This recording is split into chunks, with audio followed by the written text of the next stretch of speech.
Hi hello ನಮಸ್ತೆ, welcome back to ನಮ್ಮೂರ ವಿಶೇಷಗಳು. ಏನಪ್ಪ ಇವತ್ತಿನ ವಿಶೇಷ ಅಂತಂದರೆ, ಈ ವಿಡಿಯೋ ಬಂದುಬಿಟ್ಟು ನನ್ನ ರೈತ ಬಾಂಧವರಿಗಾಗಿ. ಯಾರೆಲ್ಲ ಹುಣಸೆ ಹಣ್ಣಿನ ವ್ಯಾಪಾರ ಮಾಡಿದಾರೋ ಆ ನನ್ನ ರೈತ ಬಾಂಧವರಿಗಾಗಿ. ನೀವು ನೋಡ್ತಾ ಇದ್ದೀರಾ, ಇದು ಅಡಿಕೆ ಗೋಟನ್ನ ಸುಲಿಯುವಂತಹ ಮಿಷಿನ್ನು. ಈ ಮಿಷಿನ್ನಿಂದ ನಾವು ನಮ್ಮ ನಾವು ಸಹ ಹುಣಸೆ ಹಣ್ಣಿನ ವ್ಯಾಪಾರ ಮಾಡಿದ್ದೇವೆ. ನೋಡಿ, ಹುಣಸೆ ಹಣ್ಣಿಂದು ಎಲ್ಲ ಬೋಟು ಈ ರೀತಿ ಇದೆ. ಕಸ ಕಡ್ಡಿ ಮತ್ತು ಬೋಟು ಎಲ್ಲ ಹಂಗೆ ಇದೆ. ಅದನ್ನು ನಾವು ಕೈಯಲ್ಲೇ ಬಡಿದು ಕ್ಲೀನ್ ಮಾಡಿ ಮರದಲ್ಲಿ ಕೇರಿ ತುಂಬ ರಿಸ್ಕ್ ತಗೊತಾ ಇದ್ವಿ. ತುಂಬ ಕಷ್ಟ ಆಗೋದು, ಲೇಬರ್ಸ್ನು ಎಕ್ಸ್ಟ್ರಾ ತಗೊಳೋದು. ಈ ಮಿಷಿನಲ್ಲೇ ಆಡಿಸೋದ್ರಿಂದ ತುಂಬ ಲೇಬರು ಕಡಿಮೆ ಆಗ್ತಾಯಿದೆ ಮತ್ತು ಕೆಲಸನೂ ಈಸಿ ಆಗ್ತಾಯಿದೆ.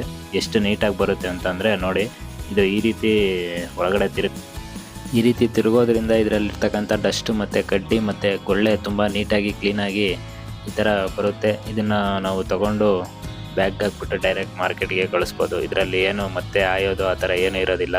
ತುಂಬ ನೀಟಾಗಿ ಕ್ಲೀನ್ ಆಗುತ್ತೆ.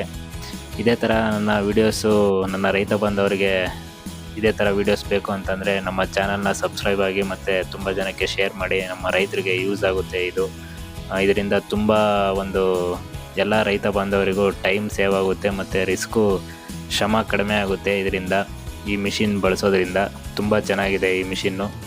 ದಯವಿಟ್ಟು ಎಲ್ಲ ನನ್ನ ಚಾನಲ್ನ ಸಬ್ಸ್ಕ್ರೈಬ್ ಆಗಿ ಅಂತ ಕೇಳ್ಕೊತ ಈ ವಿಡಿಯೋನ ಮುಗಿಸ್ತಾ ಇದ್ದೀನಿ.